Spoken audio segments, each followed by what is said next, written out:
Well, Leo, it's October 2018 and I'm glad you're here. To the new Leos that have joined us here today, welcome.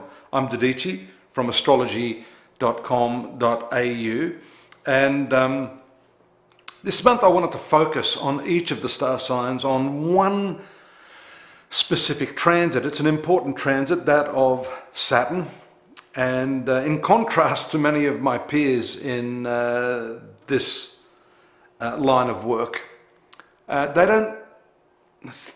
try to downplay all the difficult aspects, labeling me as negative and heavy, and my response to that is that I want you to be absolutely crystal clear aware of where these challenges are in your horoscope. Some of the outer planets like Saturn, Pluto, right now, both of them, Saturn only just recently moving into your sixth house. This sixth house is the house of service. It's the house of work, your daily routine. It has to do with debts, enemies. It has to do with diseases and health.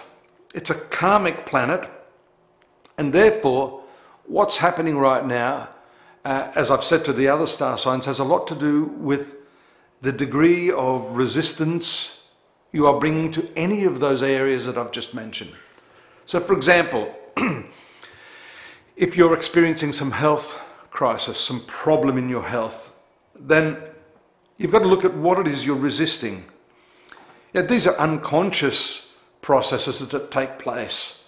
If you're in a situation where you resist the environment, you are working under duress, you're not in harmony, there's no equilibrium, then of course, even if you're not aware of it on the subtlest chemical level, the hormones of frustration, envy, anger, all of these are attended with a responding emotion which connects to a hormone or a chemical secretion in your body. So the link between the Leo Saturn transit right now and these chemical secretions, the emotions that you generate in any circumstance, whether it's your love life, relationship with your boss, business partner, your children, if you're having any trouble in these areas, it is clearly showing us that resistance is having a deleterious effect on your health. You cannot escape that. You can go to the doctor if you've got some ache or pain and he'll give you a prescription. In this case, I'm the metaphysical doctor trying to say to you, the prescription is release, acceptance, embracing the circumstance. That is really, really difficult. I've said that to some of the other star signs today. Saturn's role in the transit of your horoscope is not to, lay down your bed of roses so you can, a little red carpet through life. It's not going to do that. And in particular now, in the last month or so, it's only just started to make itself felt in this area very powerfully, the sixth house. Actually, Saturn and its transit here is actually very, very positive for you. Again, only if you embrace what it is saying to you. Each planet has its own unique message to each star sign, which is unique. You can't generalize on the transit for each of the 12 star signs. For you in particular, Saturn is an enemy, but it is transiting through an inimical house in its own sign. Therefore, what this tells us, and in particular, I think I'm going to relate this more to your work environment, because it brings with it the grand opportunity of you to really further your career, your work, and your health. If you're listening, not with the ear, but with the heart, listening with the heart to what those whispering messages in the moment are to you. If you're too preoccupied with the resistance of the moment, you're going to be caught up in that game of action, reaction, yes, no, the polarity of life, the negative karma of life. And so in some ways you have to step outside of that. You have to see yourself from, as the new cognitive neuroscientists are referring to it, the non-local mind. In other words, your mind is here. You're attached to this physical being. I am a Leo, and oh my God, I hate this situation at work. Oh, I wish that co-worker would piss off and leave me. You know, that sort of astro-drama is playing out. But the non-local mind is this stepping out of one's own identity with this and going, hang on, there's the person that's peeing me off, and this is me. Now, look at that objectively. How can I fix that? How can I look at what I'm doing in that process to exacerbate the situation? How can I look more clearly at my emotional reaction and how that is actually affecting my health?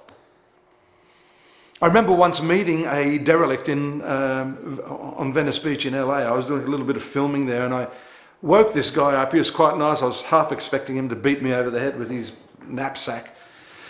But we got talking. When I told him I was an astrologer, he pulled out all this sort of interesting notes that he'd made.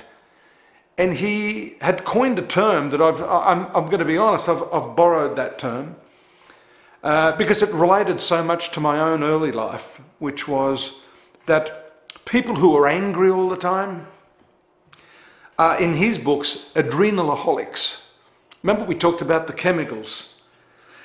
He said that when you're constantly angry, for example, you are secreting adrenaline, cortisol, and they are addictive chemicals. They're no less addictive than, you know, shooting up some heroin or some methamphetamine.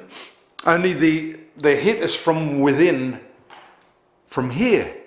And as that continues over and over again, day after day, month after year, you become severely addicted to these chemicals. If you're an angry person, and I must admit I've been angry, he said many men, particularly who have had alcoholic fathers, grow up to be angry. Oh, I did have an alcoholic father. I must have witnessed some terrible things. My father was a horrible, horrible man. Fortunately, we left when I was 2 years old. He beat the hell out of my mother when she was 8 months pregnant with my sister and put her in hospital. Now, I was observing that. I don't consciously remember that, but I can see why I suffered for many, many years, that anger. I had to use that power of Saturn to get back into myself, to start to see myself as an objective being with that storyline, that historic storyline, and start to unravel that story, step out into the non-local mind and just embrace that and say, hey, you know what? That BS is part of my story. How am I going to use that? And that's exactly what Saturn is saying to you now.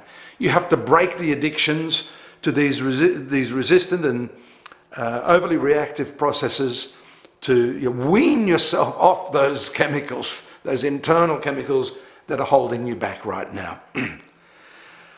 I focused on one thing this month. Next month I'm going to focus on Jupiter and the expansive planet and where it is right now. If you work with the understanding of Saturn, the second wing of the bird is the expansion principle of Jupiter. We're going to get into that next month. I hope you'll join me. Don't forget, if you're wanting a little more on the chronological transits this month, we've still got them. They're at the site, astrology.com.au, and I'm really looking forward to seeing you again next month. Take care now. Bye-bye.